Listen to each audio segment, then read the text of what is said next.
मुहर्रम का स्वर देवत है मोहम्मद सलीम कवि जी।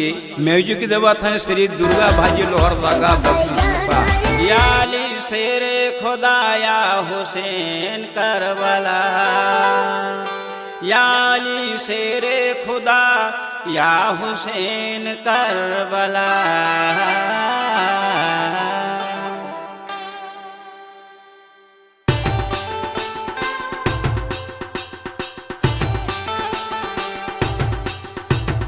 किसी के लग मुहर्रम के चांद हो है, किसी के लग मुहर्रम के चांद हो है।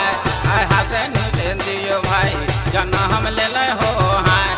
हसन हुसैन दियो भाई दूल्हा के बालका हो है। हसन हुसैन दियो भाई दूल्हा के बालका हो है। तीस गलक मुहर्रम के चांद हो है, तीस गलक मुहर्रम के चांद हो है। हसन हुसैन दियो भाई जना हम ले ले हो है।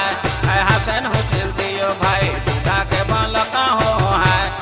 हसन हुसैन दियो भाई दूल्हा के बालका हो है।